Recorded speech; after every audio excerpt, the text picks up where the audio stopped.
I'm Alexandra Altieri. I'm the director of Bouchon Bakery.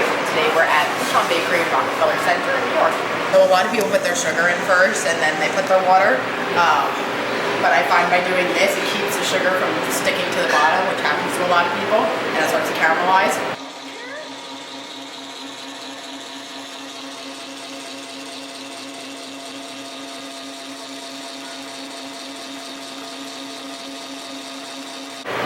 Everything's sort of incorporated in there. Sometimes a little sugar gets kind of stuck down there, so I just like to give it a nice swirl. We have egg whites, and then we have our almond flour, and then our cocoa powder, and our powdered sugar. So all macaroons have egg whites, almond flour, and powdered sugar. Because of the chocolate ones, we have additional cocoa powder in them. Put this in here first so it doesn't splatter so much when we turn on the mixer. And almond flour is just simply almonds that are super finely ground up.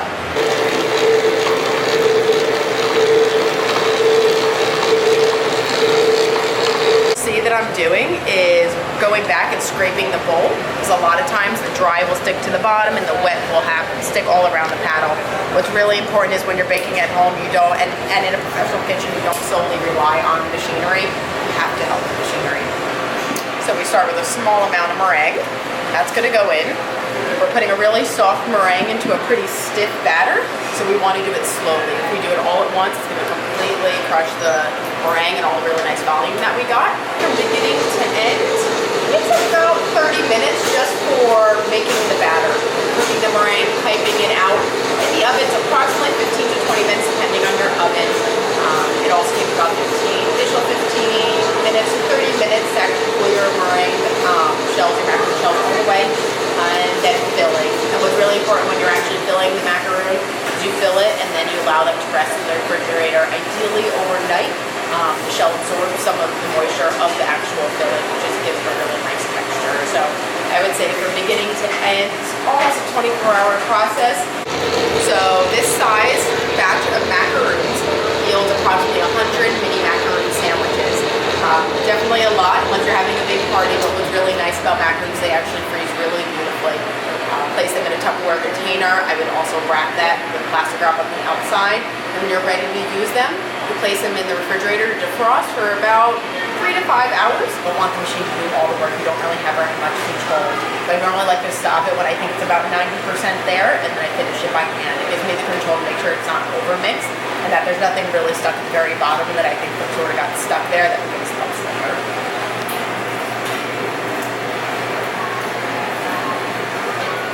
So this is about the right texture that we're looking for. It should run a little bit off of your spatula, not too quickly, because then otherwise they're going to spread too much.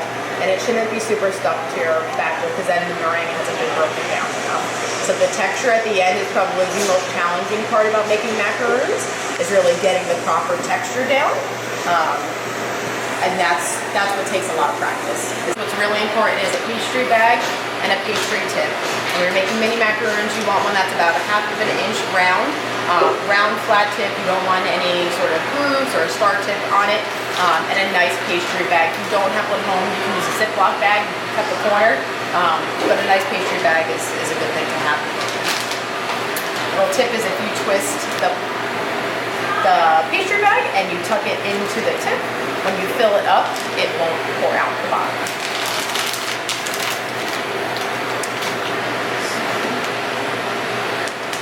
We're going to fill up our bag only about 1/3 of the way. You never want to fill your bag all the way, otherwise it's too difficult to actually control when you're piping. And what's important is you want to twist the top of your bag so it doesn't start to come out the back of your bag either. So here's your tip. What you're going to do is you're going to put your piping tip straight up and down perpendicular to your pan. And you don't really want to move it. You want to put it about 1/4 inch away from the pan, and you're just going to squeeze and you're going to lightly pull up, okay? Once you get better at piping, you can do a little bit of a swirl action, which will get rid of some of your tips there. Have it down on your table. So what you'll see is going to happen is a lot of the little grooves and sort of marks that come on when you actually pipe your macaroons are going to start to flatten out. you don't get them flattened out before you put in the oven, only a little bit is gonna dissipate, not all of it. So it's really important that you try to get out as many as you can now. But they should have a little bit of a foot, is what we call it, on the edge. So you're gonna go through and you're gonna match all of them. This way, because they are piped by hand, some of them will be slightly different sizes. What we're gonna fill ours with today is chocolate ganache, which is a combination of cream, two different kinds of chocolate. We actually use a 64% and a 72% chocolate. A little bit of sugar in here, and that's about it. It's really nice. You can fill your macarons with anything you would like. You can fill them with pre-made fillings, which will be a lot easier, like Nutella or peanut butter. Or you can make a basic ganache. You make it the night before and you allow it to sit out overnight. It'll be a really nice texture that's perfect for piping. And the piping technique is very similar to the piping of the actual macaron. So you go through. It's best to actually hold on to the macaron a little bit when you're piping your filling. And then the next step is placing the top on your macaron.